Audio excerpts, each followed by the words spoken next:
ಸ್ನೇಹಿತರೆ ನಮಸ್ಕಾರ. ನಾನು ರವೀಂದ್ರ ಜೋಶಿ. ಡಾಕ್ಟರ್ ಶಕೀಲ್ ಅಹಮ್ಮದ್ ಅಂತ ಅವರ ಹೆಸರು. ಇವರು ಕಿಚನ್ ಕ್ಯಾಬಿನೆಟ್ನಲ್ಲಿ ಒಬ್ಬರಾಗಿದ್ದರು. ಸೋನಿಯಾ ಗಾಂಧಿಯವರ ಪಾರುಪತ್ಯ ನಡೆಯುವ ಸಂದರ್ಭದಲ್ಲಿ ಅತ್ಯಂತ ವಿಶ್ವಾಸಾರ್ಹ ವ್ಯಕ್ತಿ ಮತ್ತು ಇವರ ಸಜೆಷನನ್ನು ತೆಗೆದುಕೊಂಡು ಅಹ್ಮದ್ ಪಟೇಲ್ ಮತ್ತು ಇವರಿಬ್ಬರು ಮತ್ತು ಗುಲಾಂ ನಬಿ ಆಜಾದ್ ಇವರ ಸಲಹೆಯ ಮೇರೆಗೆ ಸೋನಿಯಾ ಗಾಂಧಿಯವರು ತಮ್ಮ ರಾಜಕೀಯದ ದುಂದುಭಿಯನ್ನು ಮೊಳಗಿಸ್ತಾ ಇದ್ದರು. ಶಕೀಲ್ ಅಹಮ್ಮದ್ ಈಗ ಕಾಂಗ್ರೆಸ್ಸನ್ನು ಬಿಟ್ಬಿಟ್ಟಿದ್ದಾರೆ. ಇವರು ಬಿಹಾರದವರು, ಸಂಸತ್ ಸದಸ್ಯರಾಗಿದ್ದರು, ಕೇಂದ್ರ ಸಚಿವರಾಗಿದ್ದರು, ಆಮೇಲೆ MLA ಆಗಿದ್ದರು, ಮಿನಿಸ್ಟರ್ ಆಗಿದ್ದರು. ಬಿಹಾರದಲ್ಲಿ ಎಲ್ಲ ರೀತಿಯ ಅಧಿಕಾರವನ್ನು ಅನುಭವಿಸಿದ ವ್ಯಕ್ತಿ. ಈ ಮನುಷ್ಯ ನಿನ್ನೆ ಒಂದು ಹೇಳಿಕೆಯನ್ನು ಕೊಟ್ಟಿದ್ದಾರೆ. ಇತ್ತೀಚಿನ ದಿವಸದಲ್ಲಿ ಇವರು ಸಾಮಾಜಿಕ ಜಾಲತಾಣದಲ್ಲಿ ಬಹಳ ಚರ್ಚೆಯಲ್ಲಿದ್ದಾರೆ. ಅದಕ್ಕೆ ಕಾರಣ ಇದೆ. ಯಾಕೆಂದರೆ ಕಾಂಗ್ರೆಸ್ಸಿನಲ್ಲಿರುವಂಥ ನಿಜವಾದ ವಿಚಾರಗಳೇನಿದ್ದಾವೆ ಅದನ್ನು ಇವರು ಇನ್ನಿಲ್ಲದ ಹಾಗೆ ಡಾಂಗುರ ಸಾರ್ತಾ ಇದ್ದಾರೆ ಮತ್ತು ಯಾವುದೇ ಮಸಾಲೆ ಹಚ್ಚಲಾರದೆ ಇರುವ ವಿಷಯಗಳನ್ನು ಹೇಳ್ತಾ ಇದ್ದಾರೆ. ಏನಂತ ಹೇಳಿದ್ರು ಇವರು ಹೇಳ್ತಾರೆ, ರಾಹುಲ್ ಗಾಂಧಿ ಒಬ್ಬ ಅಂಜುಬುರುಕ. ರಾಹುಲ್ ಗಾಂಧಿಗೆ ಅಭದ್ರತೆ ಕಾಡ್ತಾ ಇದೆ. He is A insecured personality. ಭಾಳ ಅಭದ್ರತೆ ಕಾಡ್ತಾ ಇದೆ ಅವ್ರಿಗೆ.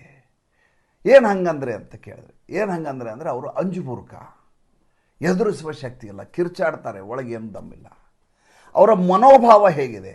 ಅವರ ಮನೋಭಾವ ಹೇಗಿದೆ ಅಂದರೆ ತನಕ್ಕಿಂತ ಬುದ್ಧಿವಂತ ಅನಿಸಿದರೆ ಅಥವಾ ತನಕ್ಕಿಂತ ಸಮರ್ಥ ಅಂತ ಯಾರ್ದರ ಬಗ್ಗೆ ಅನಿಸಿದರೆ ಅಂಥವರನ್ನು ಹೇಗೆ ಕತ್ತರಿಸಬೇಕು ಮತ್ತು ಹೇಗೆ ತನ್ನ ಪಾಳೆಯದಲ್ಲಿ ಇರಬಾರದು ಅನ್ನುವುದನ್ನು ಮೊದಲು ಆಲೋಚನೆ ಮಾಡ್ತಾರೆ. ಯಾರ ಹೆಸರಿನ ಜೊತೆಗೆ ಜಿ ಅಂತ ಸೇರಿಸ್ಬೇಕಾಗತ್ತೋ, ಈಗ ನಾನು ರವೀಂದ್ರ ಜಿ ಅನ್ನುವಂಥ ಪರಿಸ್ಥಿತಿ ಬಂದರೆ ರವೀಂದ್ರ ಜೋಶಿ ನನಗೆ ಬೇಡ. ಜ್ಯೋತಿರಾದಿತ್ಯ ಸಿಂಧ್ಯಾ ತನಗಿಂತ ಬುದ್ಧಿವಂತ, ತನಗೆ ಕ್ಷಮತ್ವದಲ್ಲಿ ಮುಂದಿದ್ದಾರೆ, ಫೈಟ್ ಕೊಡಬಲ್ಲರು ಅನಿಸಿದರೆ ಅವ್ರನ್ನ ಹೇಗೆ ಕತ್ತರಿಸಬೇಕು ಅಂತ ಆಲೋಚನೆ ಮಾಡ್ತಾರೆ. ಗುಲಾಂ ನಬಿ ಆಜಾದ್ಗೆ ರಾಜಕೀಯ ತುಂಬ ಚೆನ್ನಾಗಿ ಬಲ್ಲವರಾಗಿದ್ದಾರೆ, ಅವ್ರ ಮಾತನ್ನು ನಾನು ಕೇಳಬೇಕಾದಂಥ ಅನಿವಾರ್ಯತೆ ಬರುತ್ತೆ ಅಂದರೆ ಗುಲಾಂ ನಬಿ ಆಜಾದನ್ನು ಔಟ್ ಮಾಡೋದು ಹೇಗೆ ಅಂತ ನೋಡ್ತಾರೆ. ಮತ್ತಾರಾದರೂ ತಾನು ರೆಸ್ಪೆಕ್ಟ್ ಕೊಡಬೇಕಾದ ಅನಿವಾರ್ಯತೆ ಬರುವಂಥ ವ್ಯಕ್ತಿ, ತಾನು ಗೌರವಿಸಬೇಕಾದಂಥ ಅನಿವಾರ್ಯತೆ ಬರುವ ವ್ಯಕ್ತಿ ಯಾರಿದ್ದಾರೆ ಅವರ ಜೊತೆ ಕೂತ್ಕೊಂಡಾಗ ಇವರು ಬೆವರಲಿಕ್ಕೆ ಶುರು ಮಾಡ್ತಾರೆ, ಡಿಸ್ಟರ್ಬ್ ಆಗ್ತಾರೆ, ಕನಲ್ಲಿ ಹೋಗ್ತಾರೆ, ಅಲ್ಲಿಂದ ಹೇಗೆ ತಪ್ಪಿಸ್ಕೊಂಡು ಹೋಗಲಿ ಅಂತ ಪ್ರಯತ್ನ ಮಾಡ್ತಾರೆ. ಇದ್ರ ಜೊತೆ ಇನ್ನೊಂದು ಬಹಳ ಮುಖ್ಯವಾದ ವಿಷಯವನ್ನು ಅವ್ರು ಹೇಳಿದರು. ಅವ್ರು ಏನು ಹೇಳಿದರು ಅಂದರೆ, ಸೋನಿಯಾ ಗಾಂಧಿಯವರ ಕಾಂಗ್ರೆಸ್ ಎಷ್ಟು ಅಪಾಯಕಾರಿಯಾಗಿತ್ತೋ ಅದಕ್ಕಿಂತ ಅಪಾಯಕಾರಿಯಾದ ಪಾಳೆಯವನ್ನು ರಾಹುಲ್ ಗಾಂಧಿ ಸಾಕಿಕೊಂಡಿದ್ದಾರೆ. ಇದನ್ನು ಬೇರೆ ಯಾರೋ ಹೇಳಿದರೆ ನಮಗೇನು ದೊಡ್ಡ ವಿಷಯ ಅನ್ನಿಸ್ತಿರಲ್ಲ. ಯಾಕಂದ್ರೆ ರಾಹುಲ್ ಗಾಂಧಿ ಏನು ಅಂತ ನಮಗೆಲ್ಲ ಗೊತ್ತಿದೆ.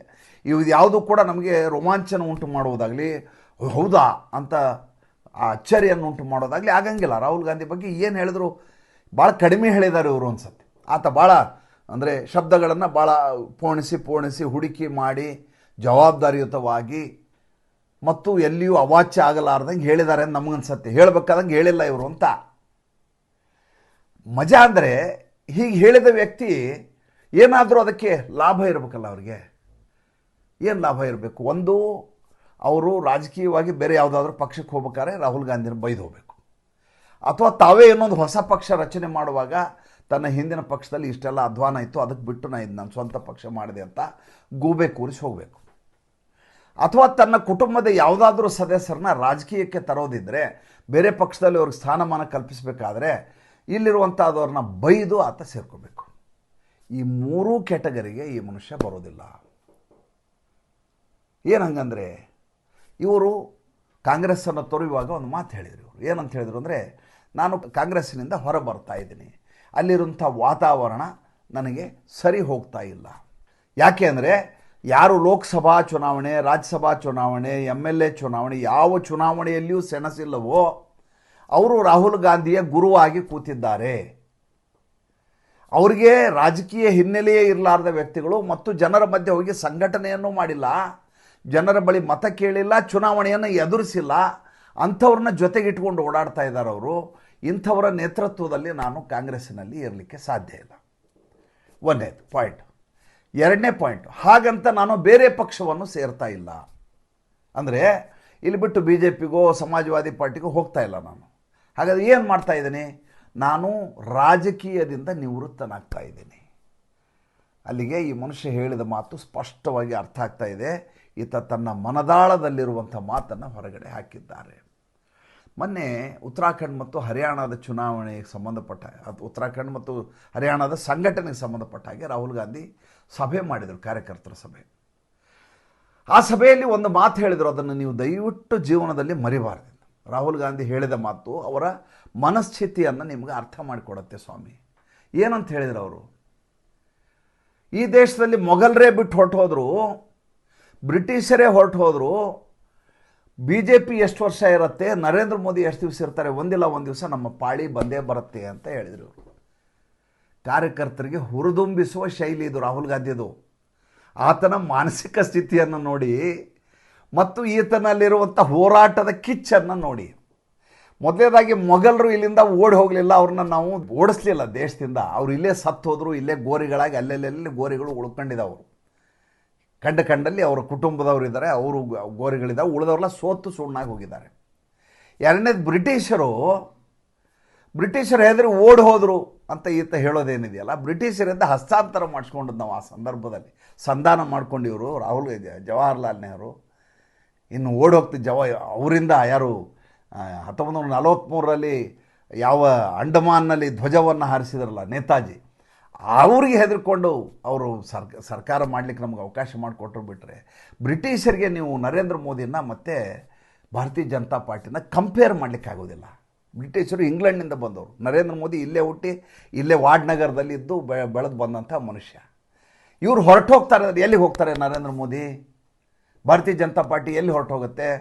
1980ರಲ್ಲಿ ಶುರುವಾದ ಪಕ್ಷ, 2025 ಹೊತ್ತಿಗೆ ಇಡೀ ದೇಶಾದ್ಯಂತ ಹಬ್ಬಿಕೊಂಡಿದೆ.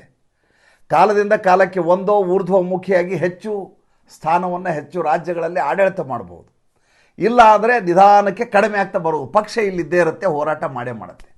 ರಾಹುಲ್ ಗಾಂಧಿಗಿರುವಂಥ ಒಂದು ನಂಬಿಕೆ ಏನಂದರೆ, ಈ ದೇಶದಲ್ಲಿರುವಂಥ 2 ರಾಷ್ಟ್ರೀಯ ಪಕ್ಷಗಳು ಯಾವುದು ಅಂದರೆ, ಒಂದು BJP, ಇನ್ನೊಂದು ಕಾಂಗ್ರೆಸ್ಸು. ಭಾರತೀಯ ಜನತಾ ಪಾರ್ಟಿ ಸೋತದ್ದೇ ಆದರೆ ಆಟೋಮೆಟಿಕ್ಕಾಗಿ ಕಾಂಗ್ರೆಸ್ಗೆ ಅವಕಾಶ ಸಿಗುತ್ತೆ, ಬೇರೆ ಯಾರೂ ಇರೋದಿಲ್ಲ ಅಂತ ಅವ್ರ ತಲೆಯಲ್ಲಿದೆ. ಮೊದಲನೇದಾಗಿ ಭಾರತೀಯ ಜನತಾ ಪಾರ್ಟಿ ಈಗಿರೋ ಸ್ಥಿತಿಗೆ ಆ ರೀತಿ ಇನ್ನೊಂದು 100 ವರ್ಷ ಯಾರೂ ಆಲೋಚನೆ ಮಾಡಲಿಕ್ಕೆ ಸಾಧ್ಯ ಆಗೋದಿಲ್ಲ. ಯಾಕೆಂದರೆ ರಾಷ್ಟ್ರೀಯ ಸ್ವಯಂ ಸೇವಕ ಸಂಘದ ಬಗ್ಗೆಯೂ ರಾಜಕಾರಣಿಗಳು ಒಂದು ಕಾಲಕ್ಕೆ ಹೀಗೆ ಮಾತಾಡ್ತಾಯಿದ್ರು. ಯಾವುದೇ ಒಂದು ಚಳವಳಿ, ಯಾವುದೇ ಒಂದು ಸಂಘಟನೆ, ಅಧ್ಯಕ್ಷ, ಉಪಾಧ್ಯಕ್ಷ, ಕಾರ್ಯದರ್ಶಿ, ಖಜಾಂಚಿ ಅಂತ ಇರಲಾರ್ದಂಥ ಸಂಘಟನೆ, ಎಲ್ಲರೂ ಒಂದೇ ಅಂತ ಹೇಳಿದಂಥ ಸಂಘಟನೆ, ಯಾವುದೇ ಫೀಸ್ ಇಡಲಾರ್ದೆ, ಯಾವುದೇ ಪೋಸ್ಟರ್ ಹಚ್ಚಲಾರ್ದೆ, ಯಾವುದೇ ಪತ್ರಿಕಾಗೋಷ್ಠಿ ಮಾಡಲಾರ್ದೆ ನಡೆಸಿದ ಸಂಘಟನೆ ಎಷ್ಟು ವರ್ಷ ಇರಲಿಕ್ಕೆ ಸಾಧ್ಯ ಅಂತ ಮಾತಾಡ್ತಿದ್ರು ಎಲ್ಲರೂ. 100 ವರ್ಷ ಆಗೋಯ್ತು. ಈಗ ಅದು ಪರಾಕಾಷ್ಠೆಯ ಸ್ಥಿತಿಯಲ್ಲಿ, ಉನ್ನತಾವಸ್ಥೆಯಲ್ಲಿ ಮುಂದೆ ಹೋಗ್ತಾ ಇದೆ. ಸ್ಕೈ ರಾಕೆಟ್ ಥರ. ಇನ್ನು ಭಾರತೀಯ ಜನತಾ ಪಾರ್ಟಿ ಹೊರಟು ಹೋಗುತ್ತೆ ಅಂತ ಕಾಂಗ್ರೆಸ್ಸಿಗೆ ಈತ ಬುದ್ಧಿ ಹೇಳಿದರೆ, ಈತನನ್ನು ಏನಂತ ಕರಿತೀರಿ? ಇನ್ನು ಬಿಹಾರದ ಕಾಂಗ್ರೆಸ್ ಮನುಷ್ಯ ಹೇಳಿದ್ರಲ್ಲ, ಅವ್ರು ಹೇಳಿರೋ ಮಾತಿದೆಯಲ್ಲ, ಆ ಮಾತಿನ ತಾತ್ಪರ್ಯ ಏನಪ್ಪ ಅಂತಂದರೆ, ಯಾವ ನರೇಂದ್ರ ಮೋದಿಗೆ ಅಂಜು ಬುರುಕ ಅಂತ ಡರ್ಪೋಕ್ ಹೈ ಅಂತ ರಾಹುಲ್ ಗಾಂಧಿ ಅಂತ ಇದ್ರು, ಸ್ವತಃ ತಾನೇ ಡರ್ಪೋಕ್ ಅನ್ನೋದನ್ನು ಅವರೇ ಸಾರ್ತಾ ಇದ್ದಾರೆ. ಅಲ್ಲಿಗೆ ಕಾಂಗ್ರೆಸ್ಸಿನ ಭವಿಷ್ಯ ಹೇಗಿರುತ್ತೆ ಸುಮ್ಮನೆ ಕಲ್ಪನೆ ಮಾಡ್ಕೊಂಡು ನೋಡ್ಕೊಳ್ಳಿ. ಒಬ್ಬ ವ್ಯಕ್ತಿ ಹೇಳಿದ್ದಕ್ಕೆ ಥ್ರಿಲ್ ಆಗಿ ರೋಮಾಂಚನ ಆಗಿ ಮಾಡಿರುವ ಸಂಚಿಕೆ ಅಲ್ಲ. ಆದರೆ ಈ ದೇಶದಲ್ಲಿ 2ನೇ ಪಕ್ಷ ಆಗಿರುವಂಥ ಕಾಂಗ್ರೆಸ್ ಪಕ್ಷ ಹೇಗೆ ಅಧಪತನಗೊಂಡಿದೆ ಅನ್ನೋದು ತಮ್ಗೆ ಗೊತ್ತಾಗಲಿ ಅಂತ ಈ ಸಂಚಿಕೆ ಮಾಡಿದ್ದು. ಮತ್ತು ಮುಂದಿನ ಸಂಚಿಕೆಯಲ್ಲಿ ಹೊಸ ವಿಷಯ ಮತ್ತೆ ಮಾತಾಡ್ತೀನಿ. ನಮ್ಮ ಮುಕ್ತ ಪತ್ರಿಕೋದ್ಯಮಕ್ಕೆ ದಯವಿಟ್ಟು ಜೊತೆಯಾಗಿ. ನಮಸ್ಕಾರ.